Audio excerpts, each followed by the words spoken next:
बहुत समय पहले उत्तर भारत के शहर बनारस में राज परिवार में एक तेजस्वी पुत्र ने जन्म लिया। जब वो राजा बना तो उसे महान सुबुद्धि कहा गया। वो बहुत दयालु और विनम्र हैं। हाँ, वो अपने राजकोष का अधिकतर धन नेक कार्य में खर्च करते हैं।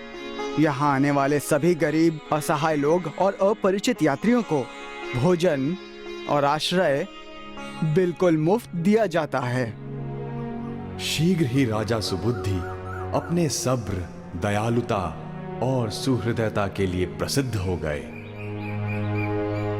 वो सभी मनुष्यों से प्रेम करते थे जैसे एक पिता अपने पुत्रों से करता है, क्योंकि वो किसी को कष्ट पहुंचाना नहीं चाहते थे। इसलिए राजा सुबुद्धि ने बुरे कार्य करने वालों को कारागार में रखने या दंडित करने से मना कर दिया। राजा का एक चतुर किंतु दुष्ट मंत्री था। एक दिन मुझे इस अवसर का पूरी तरह लाभ उठाना चाहिए। वो धीरे धीरे किंतु लगातार राजकोष से धन चुराने लगा। कुछ दिनों तक यही क्रम चलता रहा। एक दिन राजा को चोरी का पता चल गया और उन्होंने दुष्ट मंत्री को उपस्थित होने का आदेश दिया। सुनो मंत्री, हमने जांच करके पता लगाया है कि तुमने एक बहुत ही बड़ा अपराध किया है। ये बात पूरे नगर में फैल चुकी है और तुमने यहाँ बनारस में स्वयं को कलंकित किया है। तुमने अपने परिवार और स्वयं को बहुत ज्यादा लज्जित किया है। अपनी सारी संपत्ति और परिवार को लेकर तुम यहाँ से चले जाओ और कहीं और जाकर रहो। मुझे उम्मीद है कि इससे तुम्हें कुछ सीख मिलेगी। मंत्री अपने परिवार और संपत्ति को लेकर गौशाला नगर की ओर प्रस्थान कर गया।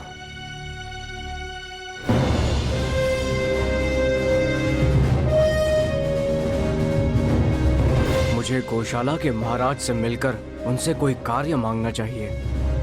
क्योंकि वो बहुत चतुर था, इसलिए वो शीघ्र ही वहां के राजा का भी मंत्री बन गया।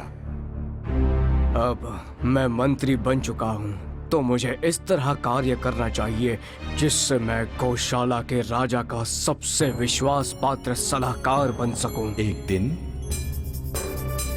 महाराज, बनारस नगर मधुमक्खी के छत्ते की भांति है, परंतु उन मक्खियों में डंक नहीं है।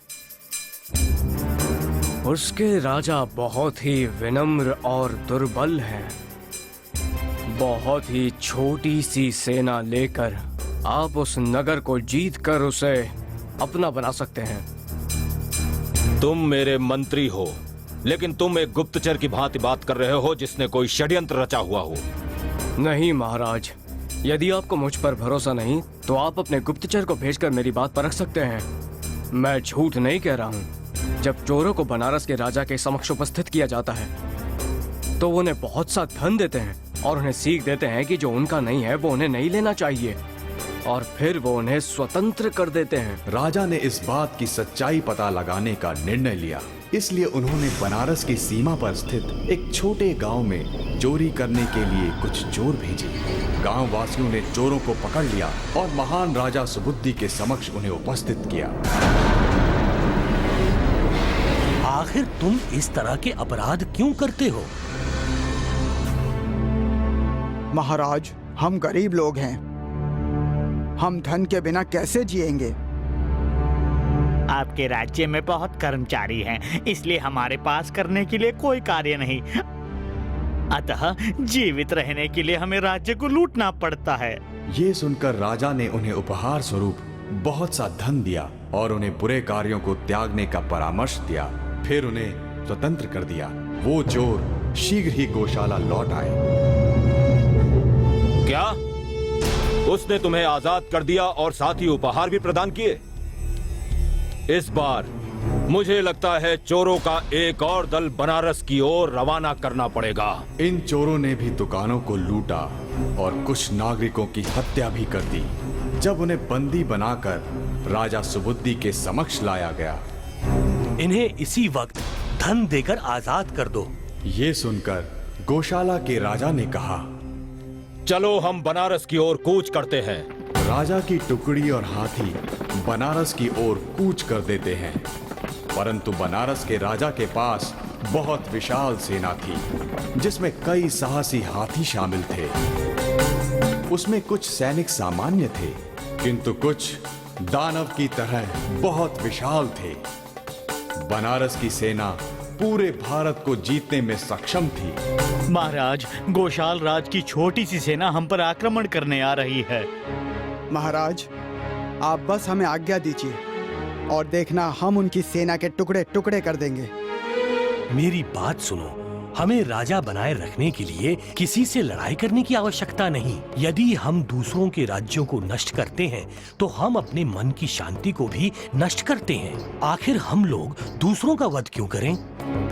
यदि हम उनसे नहीं लड़े तो वो हम पर आक्रमण कर देंगे। मंत्री जी, यदि उन्हें राज्य की इतनी प्रबल आवश्यकता है तो ये राज्यों ने दे देते हैं, हम उनसे युद्ध नहीं करेंगे। महाराज, यदि आप उनका वध नहीं करना चाहते तो हमें आदेश दीजिए, हम उन सभी को बंदी बनाकर रख लेंगे। हम उनसे बहुत शक्तिशाली हैं, इसलिए महाराज उनका वध नहीं करना होगा। और यदि हम नगर उन लोगों को सौंप देंगे तो फिर शत्रु की सेना हम सभी का वध कर देगी महाराज।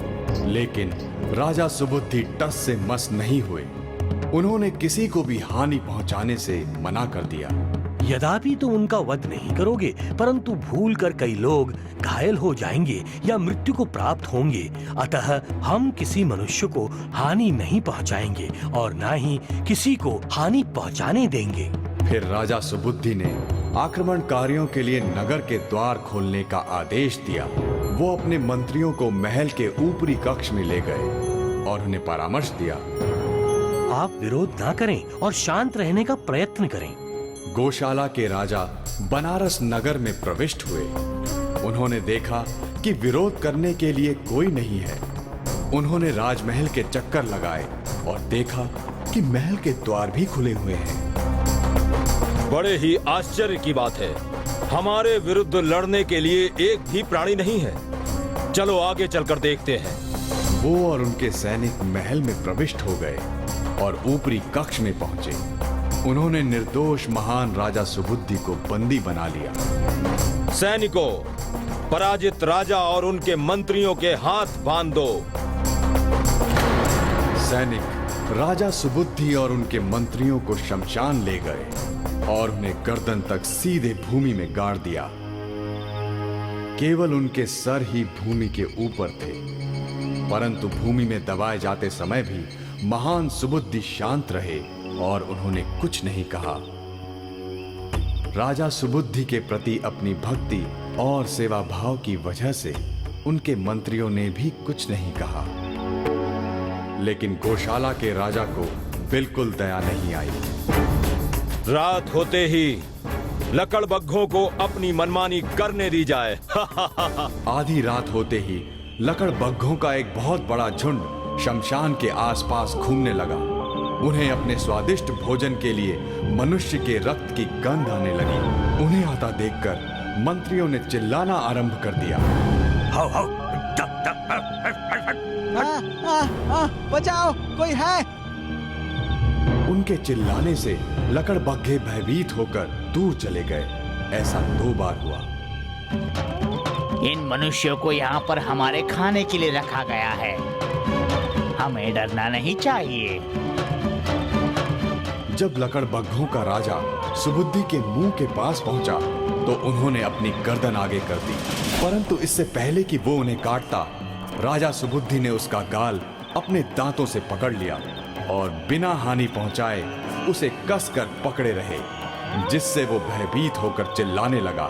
इससे उसके साथी भी भयभीत होकर भाग खड़े हुए और इधर राजा सुबुद्धि के ताकतवर जबड़ों से निकलने के लिए लकड़बग्घा बुरी तरह छटपटाता रहा और छुटकारा पाने की कोशिश करता रहा। ऐसा करते हुए उसने राजा की गर्दन और कंधों के आसपास की मिट्टी को थोड़ा ढीला कर दिया और फिर राजा सुबुद्धि ने उस छटपटाते लकड़बग्घे को छोड़ दिया और वो स्वयं को मिट्टी से बाहर निकालने में सफल हो गए। फिर उन्होंने अपने भयभीत मंत्रियों को भी बाहर निकाल दिया।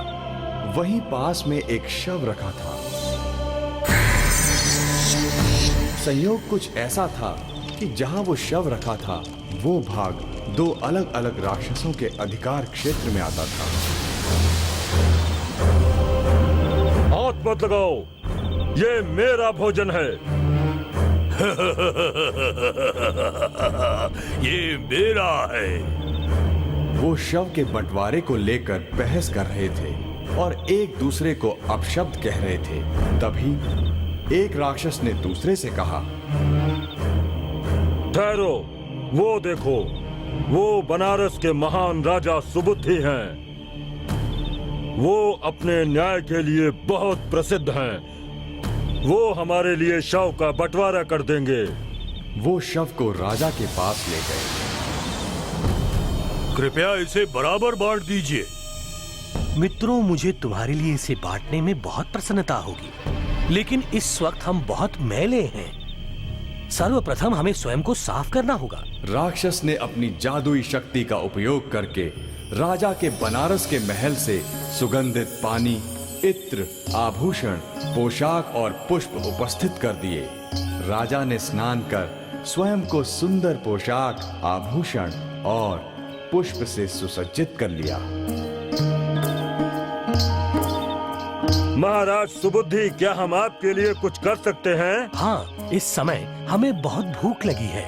राक्षसों ने फिर अपनी जादुई शक्ति से सोने के कटोरे में सबसे स्वादिष्ट चावल और सोने की सुराही में पीने योग्य खुशबूदार पानी उपस्थित कर दिया।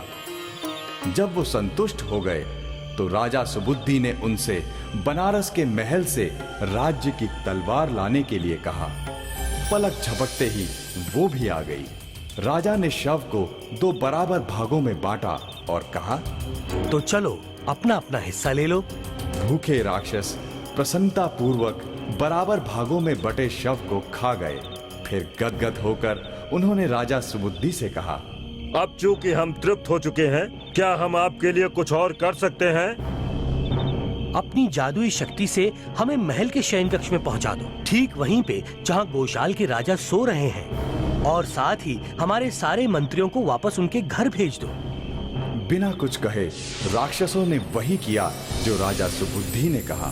उस समय गोशाल के राजा राजसी पलंग पर गहरी नींद में सो रहे थे।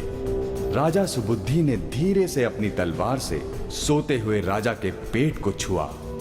गोशाल राजा बुरी तरह से चौंक कर जाग गए और ये देखकर और भी भयभीत हो गए कि राजा सुबुद्धि हाथ में तलवार लिए उन पर झुके हुए हैं। महाराज, इतने पहरेदारों के होते हुए आप यहाँ कैसे पहुंच गए? आप तो शमशान में गर्दन तक पूरी तरह से दबे हुए थे। तो फिर आप इतने साफ सुथरे, सुगंधित, अपनी राजसी पोशाक पहने हुए और आभूषणों तथा खूबसूरत पुष्पों से सुसज्जित कैसे हो गए? राजा सुबुद्धि ने उसे लकड़बग्घों के झुंड से स्वयं को बचने की कहानी बताई। उन्होंने उसे उन दो राक्षसों के बारे में बताया जो अपना झगड़ा निपटाने के लिए उनके पास आए थे, और उन्होंने बताया कि किस तरह राक्षसों ने अपनी जादुई शक्ति से प्रसन्नता पूर्वक उनकी सहायता की। ये सुनकर गोशाल के राजा का सर लज्जा से झुक गया। उन्होंने राजा सुबुद्धि के आगे अपना सर झुकाया और रोने लगे। हे महान राजा, वो भयानक राक्षस जो मांस खाकर और शवों का रक्त पीकर जीवित रहते हैं, उन्होंने आपकी महानता को पहचान लिया है। किंतु मैं जो इतना भाग्यवान था कि एक बुद्धिमान और सभ्य मनुष्य के रूप में जन्मा, मैं ही मूर्ख निकला जो आपके पवित्र हृदय को नहीं पहचान पाया। मैं वचन देता हूं कि मैं फिर कभी आपके विरुद्ध षड्यंत्र नहीं करूंगा। महाराज, आप तो वाकई में पुण्यात्मा हैं। मैं आपको वचन देता हूं कि मैं हमेशा एक सच्चे मित्र की भांति आपकी सेवा करूंगा। मुझे क्षमा कर दीजिए। अगले दिन गोशाल के राजा ने अपने सभी सैनिकों को महल के प्रांगण में एकत्रित किया। वहां उसने सबके समक्ष एक बार फिर उनकी प्रशंसा की और उनसे क्षमा मांगी। उसने राजा सुबुद्धि को उनका राज्य लौटा दिया और हमेशा उनकी रक्षा करने का वचन दिया। फिर उसने राजा सुबुद्धि के दुष्ट मंत्री को दंडित किया और अपनी पूरी सेना और हाथियों के साथ गौशाला वापस चला गया। महान राजा सुबुद्धि इसी तरह लोगों का कल्याण करते रहे। इससे हमें ये शिक्षा मिलती है, दूसरों को हानि मत पहुंचाओ और पवित्र हृदय के साथ दूसरों को अपना बनाओ।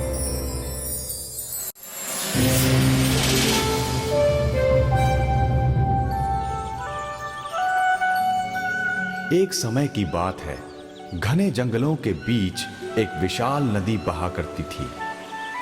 उस नदी के बीचों बीच आम, अमरूद और जामुन जैसे फलदार वृक्षों से ढका एक द्वीप था। नदी के किनारे एक चतुर बंदर रहता था।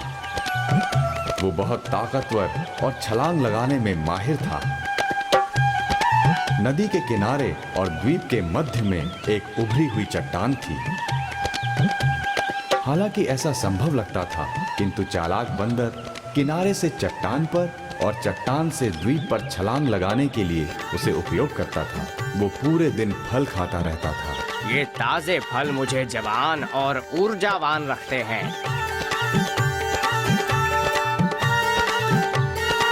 और हर संध्या वो इसी मार्ग से घर लौट जाता था। इस पत्थर के लिए मैं ईश्वर का आभारी हूँ। अगर ये यहाँ नहीं होता तो मैं इतने स्वादिष्ट फल कभी नहीं खा पाता।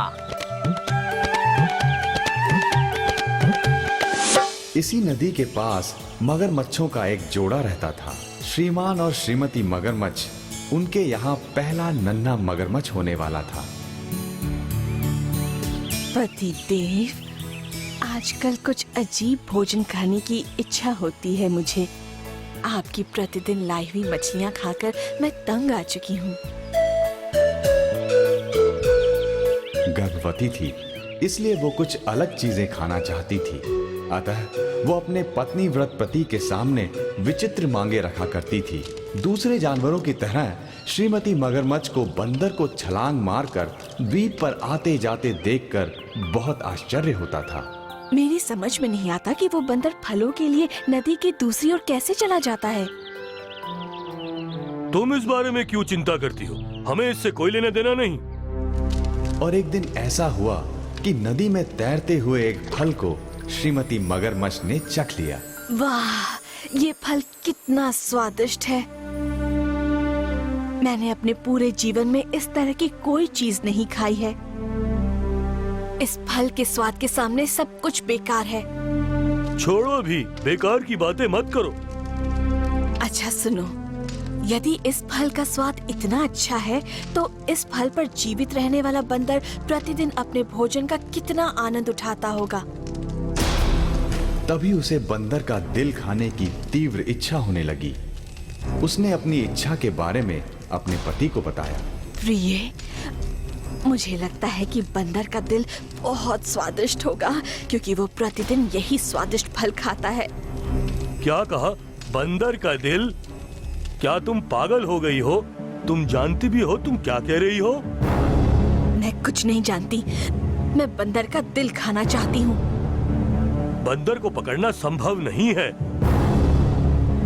क्या तुम्हें ये आसान काम लगता है? मैं कोई बहाना सुनना नहीं चाहती। किसी भी तरह कृपया मुझे बंदर का दिल ला कर दीजिए। पत्नी को प्रसन्न करने के लिए वो बंदर का दिल लाने का वचन देता है। ठीक है, ठीक है, मैं उसका दिल लाने का प्रयत्न करूंगा। श्रीमान मगरमच्छ ने गंभीरता पूर्वक सोचना आरंभ कर दिया। तुम कोई और रास्ता सोच रहे हो? मैं सहायता करूं? तुम्हें पता है मैं सलाह देने में बहुत होशियार हूँ।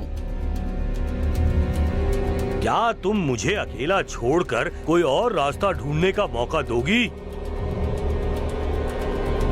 श्रीमान मगरमच्छ कुछ देर तक सोचता रहा, फिर अचानक उसने कहा, आहा, मुझे एक रास्ता सूझा है और मैं उसे कल सुबह अपनाऊंगा। अब मैं चैन की नींद सो सकता हूँ। अगली सुबह मगरमच्छ तैरता हुआ चट्टान के पास गया और नदी किनारे और द्वीप के बीच की चट्टान के ऊपर लेट गया। मुझे बंदर के आने का यही इंतजार करना चाहिए। वो बंदर को पकड़ने के लिए उसके वापस आने का इंतजार करने लगा। हमेशा की तरह बंदर ने पूरा दिन द्वीप पर व्यतीत किया। कितनी सुंदर जगह है। ओह, घर लौटने का समय हो गया है। अच्छा पेड़ों, कल फिर मिलेंगे।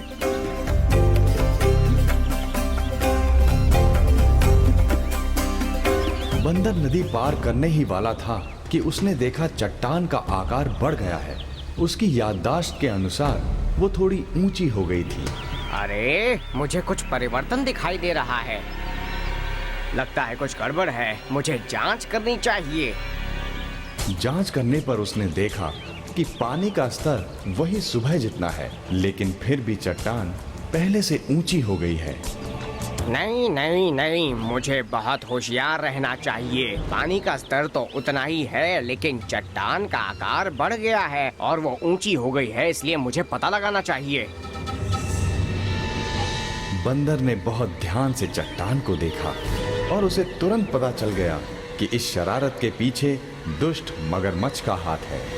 अरे बाप रे, शुक्र है मैं थोड़ा सावधान था, नहीं तो अब तक मैं स्वर्ग में बैठा अपने पूर्वजों से बात कर रहा होता।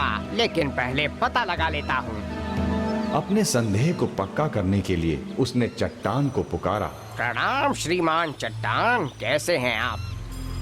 परंतु उधर से कोई उत्तर नहीं मिला। उसने दोबारा वही शब्द दोहराए। ये सुनकर श्रीमान मगरमच्छ असमंजस में पड़ गए। ये क्या ये संभव है कि ये चट्टान बात कर सकता है? अब मैं करूं तो क्या करूं? बंदर ने तीसरी बार पुकारा। प्रणाम श्रीमान चट्टान, क्या हाल है? अरे कुछ तो बोलिए ना। वो फिर चिल्लाया। जब मैं तुम्हें पुकारता था तो तुम उत्तर दिया करते थे, परंतु आज तुम कुछ नहीं कह रहे हो। आपको क्या हो गया है श्रीमान चट्टान? क्या आपको क्रोधित करने के लिए मुझसे कोई भूल हो गई? कृपया कुछ तो बोलिए। मगरमच्छ ने सोचा। इसमें संदेह नहीं कि बाकी दिनों में चट्टान बंदर से बात करता था। मुझे लगता है कि अब ये थोड़ा डर गया है, क्योंकि मैं इसके ऊपर हूँ। मैं इस मूर्ख चट्टान के बोलने का अब और इंतजार नहीं कर सकता। मुझे चट्टान की बजाय खुद बोलकर बंदर को मूर्ख बनाना चाहिए। वो फिर चिल्लाया। मैं बिल्कुल ठीक हूँ बंदर महाशय, मैं आपसे क्रोधित बिल्कुल नहीं हूँ। मेरे गले में पीड़ा हो गई थी, इसलिए मैं तुम्हारा उत्तर नहीं दे पाया।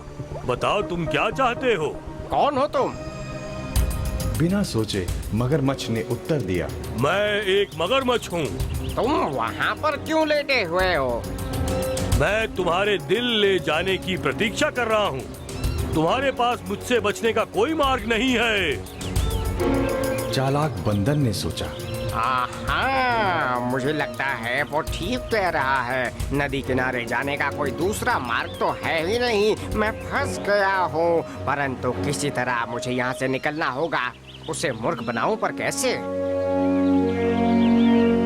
बंदर महाशय ने कुछ देर और सोचा। हाँ, मैं समझ गया। मैंने देखा है जब मगरमच्छ अपना विशाल मुंह खोलते हैं तो अपनी आंखें बंद कर लेते हैं। फिर उसने पुकारा।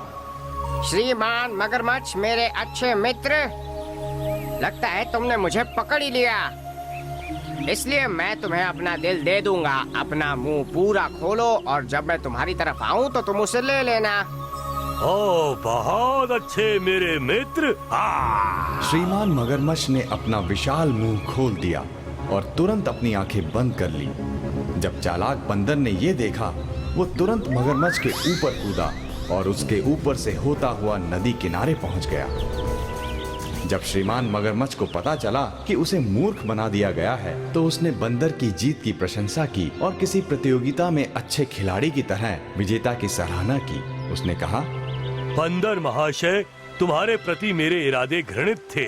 मैं अपनी पत्नी को प्रसन्न करने के लिए तुम्हें मारकर तुम्हारा दिल ले जाना चाहता था, परंतु तुम केवल स्वयं को बचाना चाहते थे और किसी को हानि नहीं पहुंचाना चाहते थे। मैं तुम्हें इस बात की बधाई देता हूँ। ये कहकर मगरमच्छ वापस चला गया। जब वो घर पहुंचा तो श्रीमती मगरमच्छ को पता चला कि क्या हुआ था। पहले वो उससे क्रोधित हुई, परंतु जब नन्हा मगरमच्छ आ गया तो वो अपनी सारी पीड़ा भूल गई। इससे ये शिक्षा मिलती है कि एक अच्छा हारने वाला सच्चा इंसान होता है।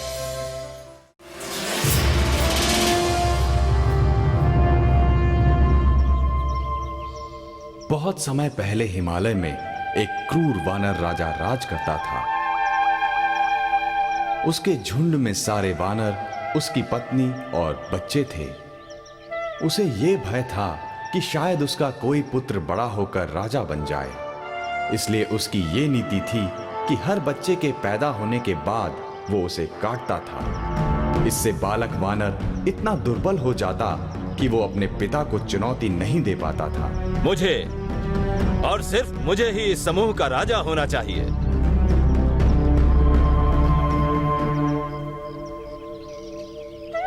यदि मैंने एक पुत्र को जन्म दिया तो मैं उसे अपने क्रूर पति से बचा कर रखूंगी। हे ईश्वर, मुझे कुछ न कुछ करना होगा। इसलिए उसने वहां से भागने का निर्णय लिया। वो सुदूर पर्वत के एक वन में चली गई। समय व्यतीत हुआ। मैं अकेले रहते रहते तंग आ चुकी हूँ, पर मैं अपने पुत्र के लिए ये सब सहूंगी। शीघ्र ही उसने एक तेजस्वी वानर पुत्र को जन्म दिया। माँ और पुत्र ने अपने दिन प्रसन्नता पूर्वक और शांति से व्यतीत किए। वानर पुत्र एक शक्तिशाली और विशाल वानर के रूप में बड़ा हो गया। एक दिन उसने अपनी माँ से पूछा, माँ, मेरे पिता कहाँ हैं? मैं उन्हें देखना चाहता हूँ। मेरे पुत्र, वो सुदूर पर्वत के नीचे रहने वाले वानरों के एक समूह के राजा हैं। इसलिए तुम एक राजकुमार हो। माँ, मुझे मेरे पिता के पास ले चलिए। नहीं मेरे पुत्र, मैं ऐसा नहीं कर पाऊंगी। तुम्हारे पिता अपने सभी पुत्रों को काटकर उन्हें जीवन भर के लिए दुर्बल बनाते हैं। उन्हें भय है कि शायद उनका पुत्र उनके स्थान पर राजा बन जाएगा। इसलिए अपने पिता से मिलने का विचार त्याग दो। आप मेरे लिए चिंतित मत हो माँ, मैं अपनी देखभाल कर सकता हूँ। मुझे तुम पर पूरा भरोसा है। इससे माँ को आत्मबल मिला और वो बालक को उसके पिता से मिलवाने के लिए तैयार हो गई। मुझे 2 वानर आते दिखाई दे रहे हैं। एक वानर तो वो मेरी पत्नी है और उसके साथ उसने उस शक्तिशाली वानर को देखा और सोचा, मुझे इसमें कोई संदेह नहीं कि वो मेरा पुत्र है। जब वो और शक्तिशाली हो जाएगा तो वो मुझसे मेरा राज्य छीन लेगा।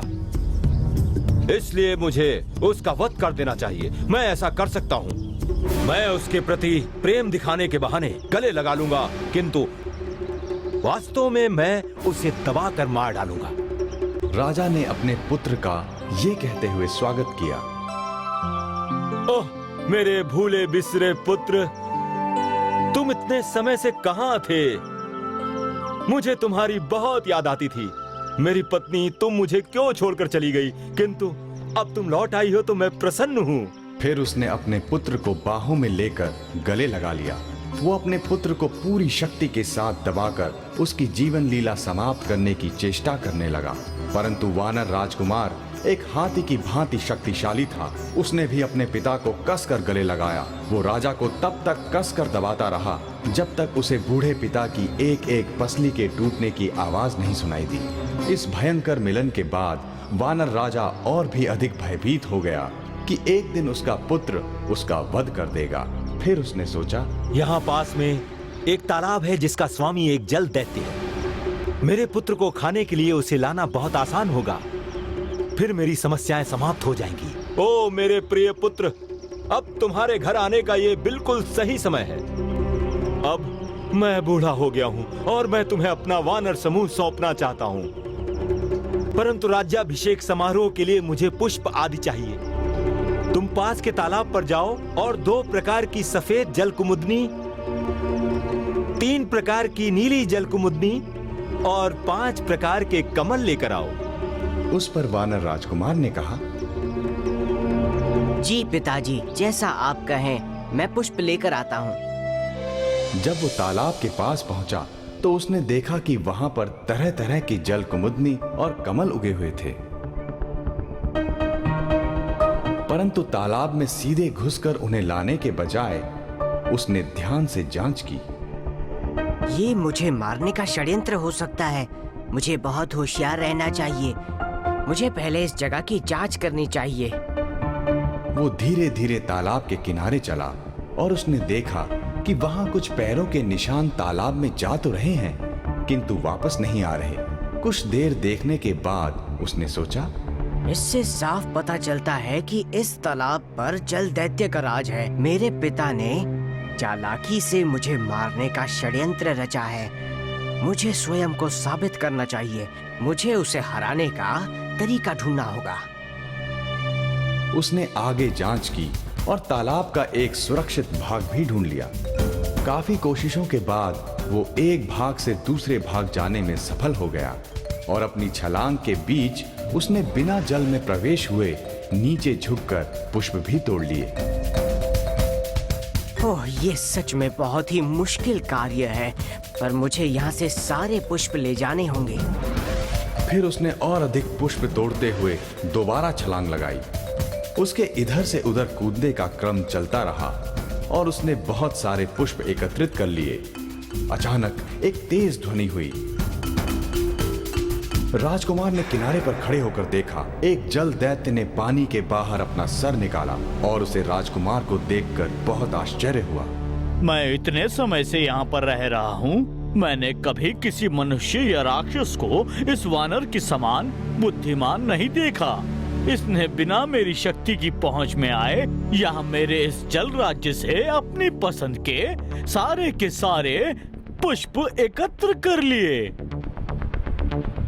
धीरे धीरे वो भयंकर दैत्य जल से अपना मार्ग बनाता हुआ बाहर किनारे पर आ गया। महाराज, वानरों के राजा, किसी भी प्राणी को उसके शत्रु द्वारा अपराजित बनाने के लिए 3 गुण आवश्यक होते हैं। ऐसा लगता है वो तीनों गुण आप में हैं। निपुणता, साहस और विवेक। आपको तो सचमुच अजय होना चाहिए। हे पराक्रमी, मुझे बताइए, आपने ये सारे पुष्प क्यों एकत्र किए हैं? मेरे पिता मुझे अपने वानर समूह में राजा बनाना चाहते हैं। मेरे राज्याभिषेक के लिए मुझे ये पुष्प इकट्ठा करने के लिए भेजा है। आप राजा बनाए जाने के लिए बिल्कुल योग्य प्राणी हैं। आप जैसी पुण्य आत्मा को इन पुष्पों का बोझ नहीं उठाना चाहिए। आपके लिए इन्हें मैं लेकर चलता हूँ। जल दैत्य सारे पुष्प उठाकर वानर राजकुमार के पीछे पीछे चलने लगा। वानर राजा ने जल दैत्य को पुष्प उठाकर राजकुमार के पीछे पीछे चलते देख लिया। उसने सोचा, मैंने उसे पुष्प एकत्रित करने भेजा था, ये सोचकर कि जल दैत्य उसे खा जाएगा, परंतु उसने जल दैत्य को अपना दास बना लिया। मैं हार गया। वानर राजा को लगा कि उसके बुरे कार्यों का परिणाम उसके सामने आ गया है। उसने अचानक स्वयं को चोट पहुंचाई, जिससे उसके दिल के 7 हिस्से हो गए। इससे उसकी उसी क्षण मृत्यु हो गई। वानर समूह एक नौजवान वानर राजकुमार को नया राजा बनाने के लिए एकमत हो गया। मुझे आशीर्वाद दीजिए माँ। तुम्हारी सदा विजय हो पुत्र। इससे ये सीख मिलती है, होशियार रहने का फल हमेशा मिलता है। बीरबल के दरबार में एक और मुकदमा आया। अबू